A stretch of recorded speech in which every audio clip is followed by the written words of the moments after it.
Au Salon international de l'agriculture, en partenariat avec Brasseurs de France, nous parlons prévention avec Antoine Cardon, délégué général de Prévention et Modération, une association créée par 3 filières, Brasseurs de France, la Fédération des spiritueux et la Fédération des vins d'apéritif. C'est un peu paradoxal que ce soit ces 3 acteurs qui produisent de l'alcool et qui se disent tiens, on va faire de la prévention.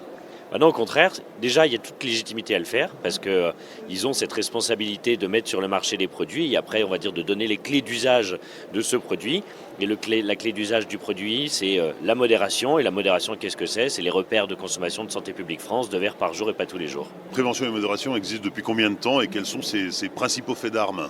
Alors prévention et modération dans sa forme actuelle, ça existe depuis 2019, mais il faut savoir qu'avant, il y avait déjà des associations qui travaillaient pour la modération au nom des filières de producteurs de boissons alcoolisées. Donc ces associations-là, c'est avec modération et entreprise et modération. Les grands faits d'armes, parce que du coup ça fait 35 ans qu'il y a de l'engagement, ça fait 35 ans qu'il y a des actions qui sont menées. Le plus célèbre, on va dire, c'est le SAM, celui qui conduit, c'est celui qui ne boit pas. En fait, on ne le sait pas assez, mais ça a commencé par une démarche locale entre la préfecture de la Seine-et-Marne et avec modération, donc avec les entreprises productrices. Et aujourd'hui, c'est la campagne de prévention dont les Français se souviennent le mieux. Donc c'est ma petite promotion pour le partenariat public-privé.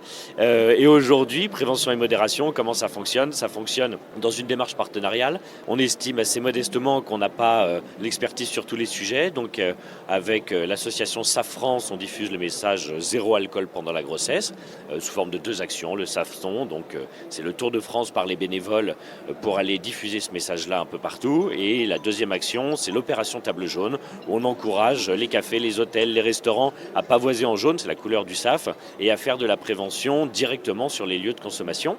Et puis après, on a un autre partenaire, c'est la prévention routière, donc que tout le monde connaît. Et avec la prévention routière, qu'est-ce qu'on fait ? On va former des étudiants ambassadeurs dans les facultés pour qu'après, dans une démarche de pair à pair, ils aillent essaimer ce message-là auprès de leurs confrères. Et puis on a la tournée des plages. La tournée des plages, c'est un mois pendant l'été, une caravane qui part de la côte d'Opale, qui fait tout le littoral jusqu'à la côte d'Azur pour aller à la rencontre des Français. Les vacances, c'est chouette, on se détend, on boit un coup. C'est des moments de consommation et de vie qui sont un peu différentes, mais il ne faut pas oublier qu'il y a un risque alcool-route malgré tout. Et puis on en profite aussi pour faire un peu de pédagogie sur ce qu'on appelle les doses bars, les doses maisons, le quotidien des Français de la prévention. C'est quoi les doses bars et les doses maison ? Typiquement, quand on est chez soi entre amis, on a tendance à avoir le coude un peu léger quand on se sert. C'est-à-dire, j'encourage d'ailleurs tous ceux qui écouteront ce podcast à faire le test. Une dose standard pour une bière, c'est 25 centilitres. Une dose standard de vin, c'est 12 centilitres. Et une dose standard de spiritueux, c'est 3 centilitres. Quand on est dans un bar, c'est facile. On a un professionnel en face de nous avec des doseurs qui peut faire des doses correctes. Mais quand on se sert soi-même un verre de vin, un verre de spiritueux, un verre de bière, on a tendance à être un peu généreux.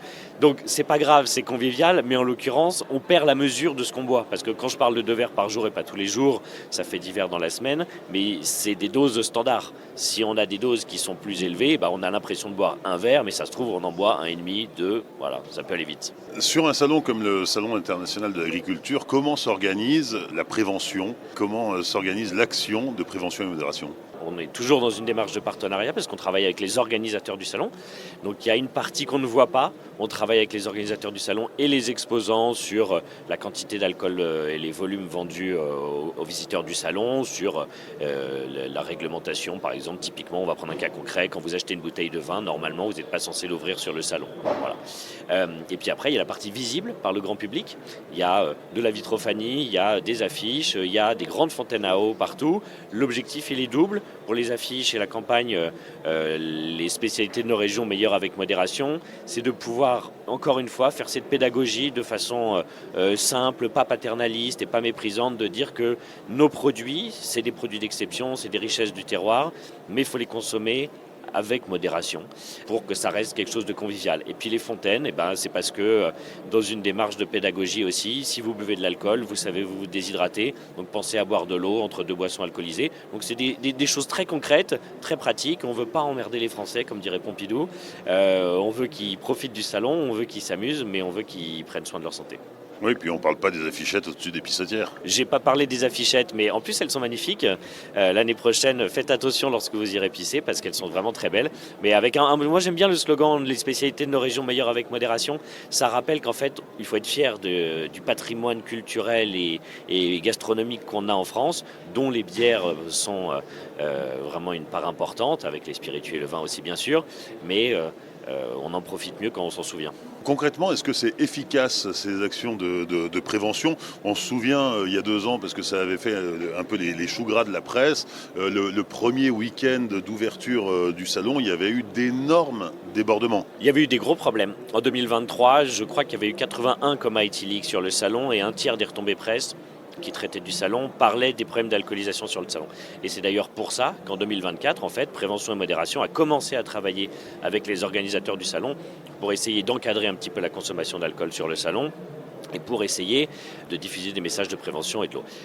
Les chiffres parlent d'eux-mêmes. L'année 2024, 0 coma éthylique, pas de débordement, pas de choux gras dans la presse et on fait en sorte que le salon de l'agriculture reste une fête, reste un moment convivial, reste un moment familial aussi parce qu'il y a beaucoup de familles qui viennent à la rencontre des exposants.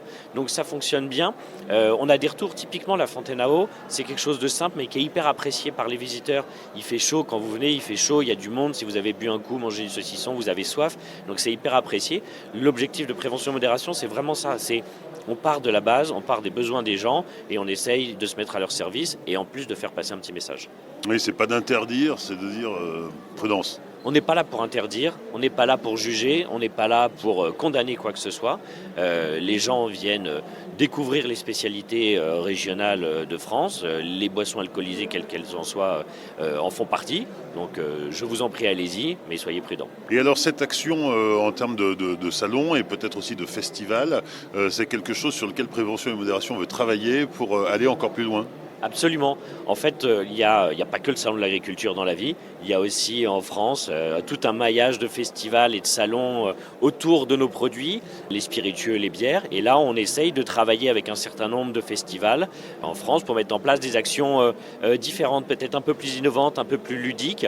Donc, par exemple, on va travailler très bientôt avec le festival, le Rumfest, pardon, qui se tient mi-avril. Et on va essayer de mettre en place des choses un peu sympas. On va mettre une éthyloborne. On va mettre des addictologues qui ont une démarche hyper chouette, c'est la pédagogie par le jeu, donc avec un casque VR qui simule une voiture et un état d'ivresse, il y aura un blind test. L'objectif de prévention, comme je dis, c'est vraiment d'intéresser les gens. Parce que si on est honnête, la prévention, c'est rarement le sujet cool.